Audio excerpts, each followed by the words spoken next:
The engine's in and nearly ready to start. Last time I welded up some engine mounts and pulled out the brake servo so I could install the new bike carbs. Now I need to wire up this engine and find out if it actually runs. My old engine, a 2 litre Pinto, was all mechanical. The fuel provided by a mechanical fuel pump and carburetor. The spark provided by a coil and a distributor. Things are a little different with the ST170 engine though. Although originally it would have come with injectors, I'm fitting a Minkuni GSXR 600 motorbike carb. This is still mechanical, but it does need an electric fuel pump.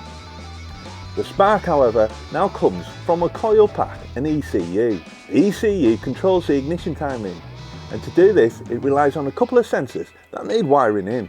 So we have a crank sensor, a cam sensor, and also a throttle position sensor.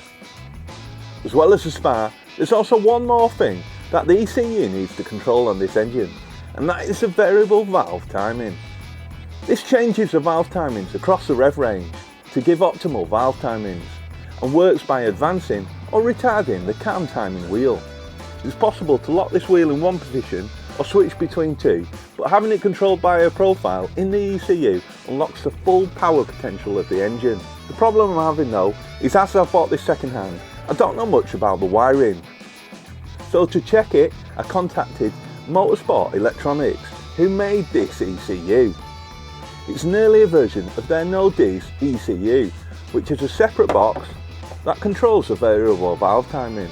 They were kind enough to email the old manuals so I could check where all the wiring would go. Now I think I've got an okay grasp of where everything should go, so now I just need to roughly wire it all up to check it all works. So let's get to work, get some wiring. I've got the ECU, I've got the electric fuel pump, I've got and then various bits of cable and some relays. I've also been busy since the last video installing some other parts. I've installed the 421 exhaust manifold that came with the engine. I plan to modify the standard exhaust so it meets up to this, before maybe moving to a custom exhaust down the line. I've also got the starter in and finished all the plumbing. Right, we're all wired up, so let me just show you before we try and start it what it looks like now. So I've got a big bunch of wiring here now. This is all I've put in, rather than go through the existing wiring, I've put in new switches. This is just for now, just so I can test it. So we've got a switch for the starter, a switch for the fuel pump, and a switch for the ECU. So they're all separate, so I can test them, make sure everything works before I put it through the main wiring going to the ignition. I've tested them all individually. Starter didn't work initially, but that was just me not putting the wiring on properly. And yeah, the ECU works down there, and then so does the fuel pump. So now we'll see if the engine works. Yeah, that's it really. Let's get it, see if she'll start. Oh, and also I've just filled the radiator full with water for now. And yeah, I'll pop in the proper antifreeze later. But I think with the radiator, I'm gonna have to. I was doing some more research, and I think I'm gonna have to. The Z-Techs run a bit hotter, so I'll have to run an expansion tank for this. So what I'll do is I'll replace the top with a non-spring one, and put an expansion tank in, probably over there a bit higher, and then yeah, have that go into the expansion tank, and yeah, so I'll put that in later. But yeah, for now we'll see if she starts. Switch. So that's starter, do that one last. One of these is ignition. Right, that's fuel pump on, ignition on.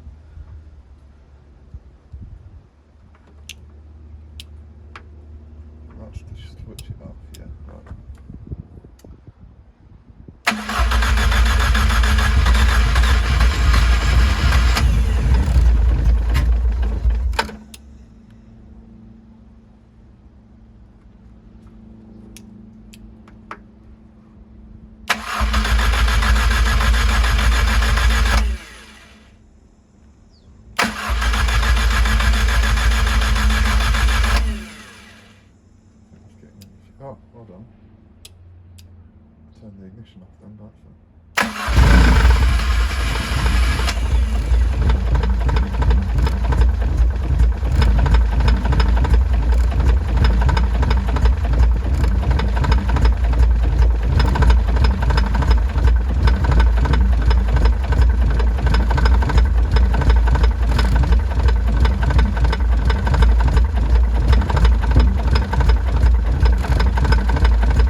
At least it runs. It does run, barely.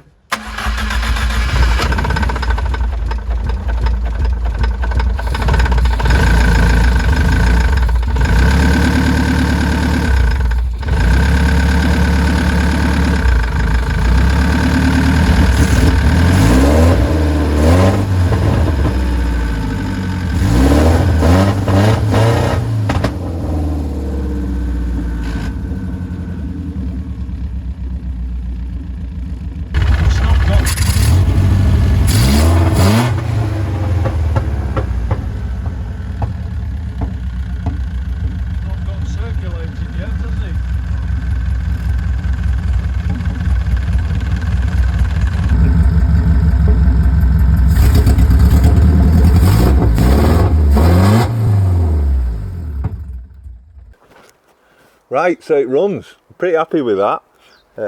It's good to finally have it running after so long. There's a few things.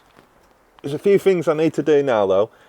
So there's some white bits in the water tank, in the radiator, and I'm not sure what they are. I think it's just because the radiator's been sitting for so long. I think the water that was in it before, maybe like it's just sort of calcium deposits.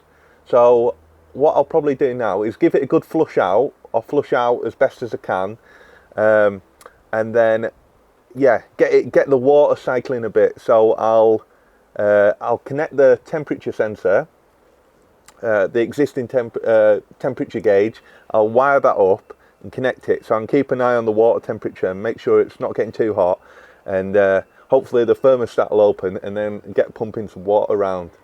But yeah, I think I'll do that next. I'll just empty this radiator, give it a bit of a flush, and then yeah, put that back in. There's a bit of, it might sound like knocking on the camera, but that's just my oil cap. The breather pipe on the back, there was no room for that, so I'll have to put a new one in somewhere else, tap a new hole. But I've not done that yet, so for now I've just left the oil cap off for a bit, just to let it breathe a bit, so we don't build up too much pressure in there. But yeah, cars sound great. Sounds powerful anyway. I know it's not massive power; it's just 170 horsepower, but it sounds a lot more powerful than the Pinto. And part of that's maybe due to not having an exhaust, but yeah, no, it's sounding good. So we'll flush that and then yeah, get it started again, and yeah, get some water through and make sure the cooling's working. Get that done.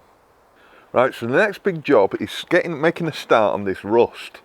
So for a start, I'll have to put the cover back on because yeah, it's another wet day.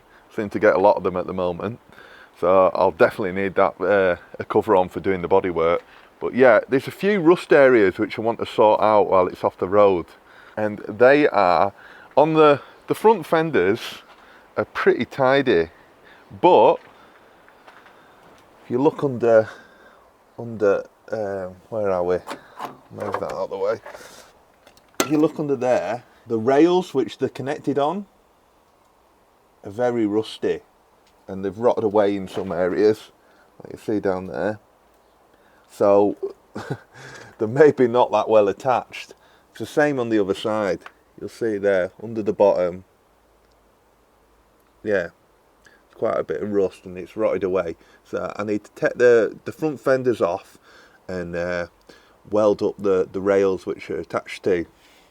And as well as that, we've also got the light boxes. So you'll see in there, water's got in and it's rusted right through. So it's just nothing there at the bottom anymore. That should be all enclosed where the lights are. So, and the bad on the top as well, look, that's where I've been picking away at, and yeah, made a mess. So I need to take them out. Probably, I think they're quite expensive to buy some new ones, so I'll probably try and fashion up some of it myself, using the others as like a template. But yeah, I'll get the fenders off and then I can have a closer look and see what the damage is. It's quite solid underneath, this car. As I say, it's restored a few years ago, but yeah, it's just some bits have come back. And yeah, the light boxes, the main one, and the rails. And then if we go round the back, it's all pretty alright underneath. There's the odd little bit of surface rust starting to come through. But yeah, this side's okay. The tailgate needs some attention. I've had water getting in there, and that's caused problems. Water's got in there, gone through the boot, and underneath has caused at the rear leaf mounting point. I won't be able to show you. Oh, maybe I will. From up there, I've got a bit of rust needs sorting out. So I'll drop the fuel tank, give that a good paint, and then get that sorted. And then also this rear arch.